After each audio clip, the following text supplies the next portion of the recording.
most popular major sports leagues. Now, these shares of U.S. adults who said they are fans of the following professional sports. Now, this more than likely was a survey that has come out. Now, women basketball is currently up 18%, right? They are right up under hockey. Hockey is only in front of women's basketball by 2%. Next up is it's the NBA. So, quite frankly, in another probably 2 years, I'm going to give it 2 years. They're going to pass up. Look at those numbers. The WNBA just cracked the top 5 professional sports leagues in America for the first time in its 27-year history. Sitting at 18% fan interest, they're now just 2 percentage points behind the NHL. And this didn't happen gradually over a decade. This happened in one season. One player's rookie year changed everything. The NBA. There's a very high chance that the WNBA, as long as they do right with Caitlin, bruh, and not assault her and make sure she get the credit she need, but more importantly, they have to fix Caitlin Clark whistle. If they fix Caitlin Clark whistle, let's say Caitlin Clark get a Paige Becker UConn whistle, or hell, even Asia Wilson whistle. Do y'all know how profound that would be for this league if Caitlin Clark get her whistle fixed? I'm talking lights out basketball. Pretty much all of the calls and all of the hacking and stuff that we've been seeing displayed on the basketball court will be single-handedly erased. Here's what that really means. For 13 years, women's basketball was buried at the bottom of every sports popularity ranking. You can see it right there on that chart. Soccer, tennis, golf, even combat sports were ahead of the WNBA. But in 2024, Caitlin Clark's first professional season, the league jumped past multiple established sports. The viewership spike wasn't just significant. It was unprecedented in modern American sports history. Now the league just announced something that proves the financial impact. Every WNBA team will receive $8 million.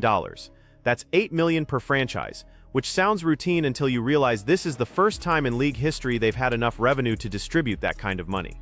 Jersey sales, merchandise, ticket revenue, broadcast deals, all of it surged because of one 22-year-old guard from Iowa. We're singing a totally different story here. Now, Annie Constable put out a little snippet article that a video that I want to share here with you guys before we get into the next topic. Now, in this video from Front Office Sports that has been released, she's breaking down the reality of the situation with this March 10th day, because they have until March 10th to get this deal done. Let's listen to what owners have not drawn a line in the sand as far as the salary cap goes, which leads everyone to believe that there is still room for that $5.65 million. But there's a problem that nobody in the league office wants to address. And it's the same problem that could determine whether the WNBA actually surpasses the NBA in popularity within 2 years, or whether this momentum stalls out completely. The whistle. Caitlin Clark's foul calls, or more accurately, the lack of them. Watch any Fever game from last season and you'll see what became the most debated officiating issue in women's basketball. Clark gets hammered on drives, shoved off the ball, hand-checked on every possession, and the whistle stays silent. Meanwhile, players like Aja Wilson get the superstar treatment. Breathe on Wilson, and it's 2 free throws. That's not criticism of Wilson. She's earned that respect over 6 seasons, but Clark is drawing bigger crowds, generating more revenue, and getting treated like a rookie who needs to prove herself. I don't know, bro, but we need some type of answers. We need some type of clarity on this entire matter, because the fact of the matter is that we need a deal done to secure the season. At this point, I think the season is going to be delayed by like a week or two already. I just don't believe that it's going to start on May the 8th.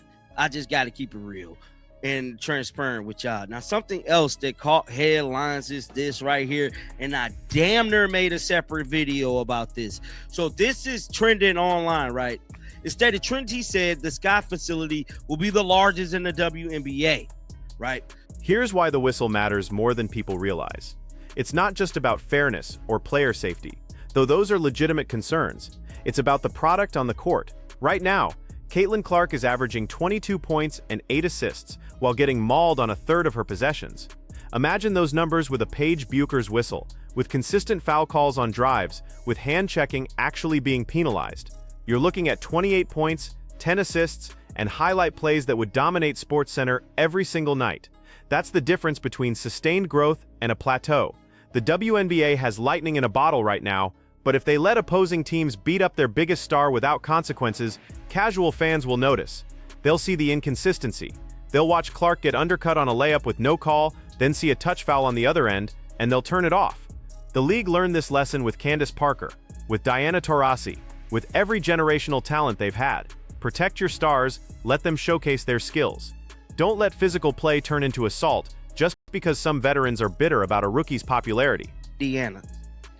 The Indiana Fever has announced plans for a $78 million performance thing. So it looked like they mirrored the Indiana Fever practice facility.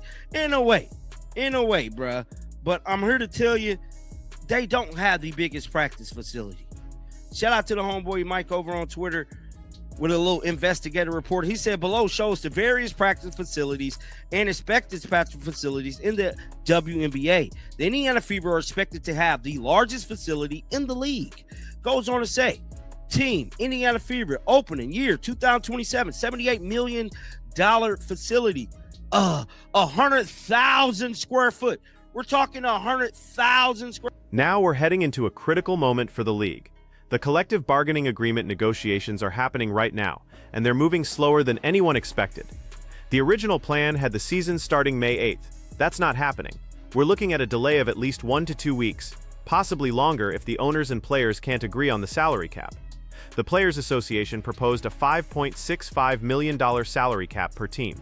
The owners countered, but here's what's interesting. According to Annie Costabila from Front Office Sports, the owners haven't drawn a hard line yet. That usually means there's room to negotiate upward. They're not digging in at $5 million. They're leaving the door open for something higher. And they should, because the revenue projections for next season are substantially higher than anything the league has seen before. Caitlin Clark's second season, with better officiating and more national television games, could push the WNBA into mainstream territory, not niche women's sports coverage. Actual mainstream sports conversation. 28,000 to be for real is a lot of space. No one even close, dog. Now, the Sky's second, the New York Liberty is the third. The Aces is only 64,000 square feet. And then we got the Portland Fire, that's the new team, and the Mercury, man. And y'all can see there, I don't know why they continue to throw shots at the Indiana Fever like they ain't like that. But it is what it is, man. But everybody should be happy right now because Caitlin Clark, to me, has done enough to get her whistle fixed. And if they come out here, the start of this 2026 season, whenever it starts, and not fix her whistle, they in trouble. They're in trouble as a league if they do not get this young lady whistle fixed, man. But I want to know y'all thoughts down in the comments. Meanwhile, there's a facilities arms race happening that shows how serious teams are taking this growth. The Chicago Sky just announced a $38 million practice facility, 4,000 square feet, personalized locker rooms, private chef, beauty stations, content studio. They're calling it the largest in the WNBA. Except it's not. Not even close. The Indiana Fever's facility, which opens in 2027, is $78 million, 100,000 square feet. That's not 20,000 more than Chicago. That's 28,000 more. The Fever are building something that dwarfs every other practice facility in women's basketball. The New York Liberty's facility is 48,000 square feet.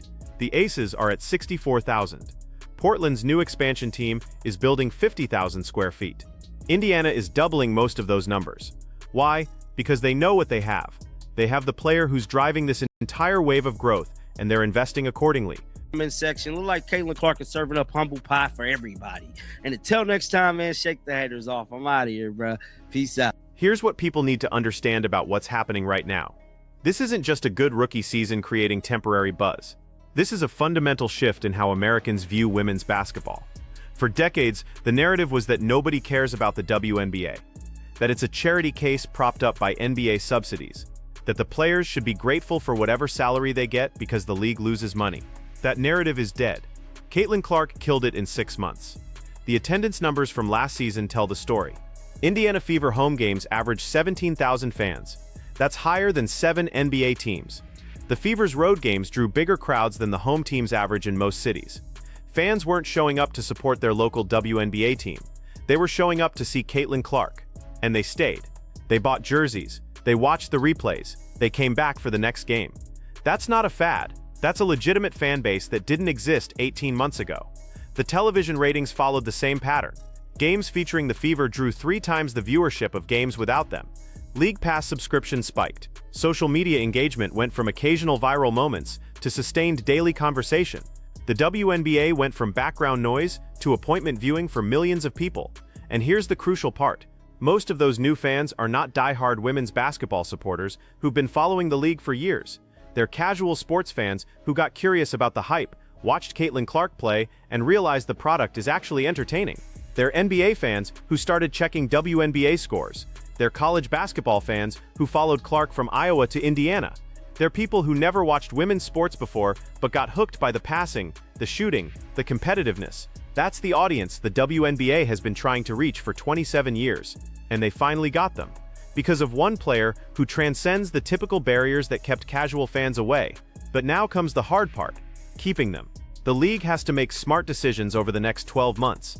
The CBA negotiations need to result in salaries that reflect the new revenue reality. Players who are driving sold-out arenas deserve to be paid like players who drive sold-out arenas. The salary cap needs to jump significantly, not incrementally. The officiating has to improve. Caitlin Clark cannot spend another season getting hammered without foul calls, while lesser players get superstar whistles. It's bad for her, bad for the Fever, and bad for the league's credibility with new fans who can clearly see the inconsistency. The schedule needs to maximize marquee matchups. Fever versus Aces, Fever versus Liberty, Fever versus Sky. Those games need to be on national television in prime slots, not streaming on obscure platforms, not buried on Tuesday afternoons, Friday nights, Sunday afternoons, marquee time slots that casual fans can actually watch. The media coverage has to evolve beyond the defensive "why don't you support women's sports" narrative. The product is good now. The ratings prove it. Stop guilting people into watching and start promoting the actual entertainment value. Show the highlights, tell the compelling stories, market the personalities. And most importantly, the league has to stop pretending this is about collective growth when everyone knows it's about Caitlin Clark. There's nothing wrong with having a transcendent superstar who carries the league. The NBA had Michael Jordan. The NFL had Tom Brady. Individual stars drive interest, and interest drives revenue, and revenue lifts everyone. Caitlin Clark is serving up humble pie to every person who said women's basketball would never be popular, to every sports talk host who dismissed the WNBA as irrelevant, to every casual fan who assumed the product was inferior without ever watching a game. She's proving that elite talent, combined with an exciting playing style and genuine personality, can break through any preconceived barrier. The question is whether the WNBA is smart enough to capitalize on this moment, or whether they'll make the same mistakes that have held the league back for decades. Because this opportunity won't last forever. Caitlin Clark is 22 years old. She's got a decade plus of prime basketball ahead of her.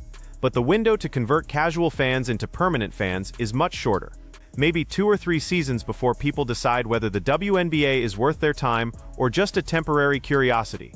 So fix the whistle. Finalize the CBA with meaningful salary increases. Build the infrastructure that shows you're serious about growth, and most importantly, protect and promote the player who made all of this possible.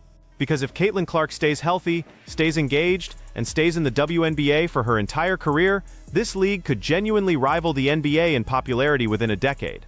But if the league screws this up, if they let jealous veterans target her without consequences, if they underpay her while she's generating hundreds of millions in new revenue, if they fail to market her properly, then this moment will be remembered as the biggest missed opportunity in women's sports history. The WNBA is at 18% fan interest and climbing. The NBA is at 34%. That gap is closable, not in one season, but over the next 5 to 10 years with sustained smart decisions. Caitlin Clark has given the league everything they need to succeed. Now it's on them to not waste it. What do you think? Can the WNBA actually pass the NBA in popularity, or is that unrealistic? And more importantly, will they fix Caitlin Clark's whistle before it becomes a bigger problem? Drop your thoughts in the comments, hit that subscribe button, and let's see if the league is smart enough to capitalize on this moment.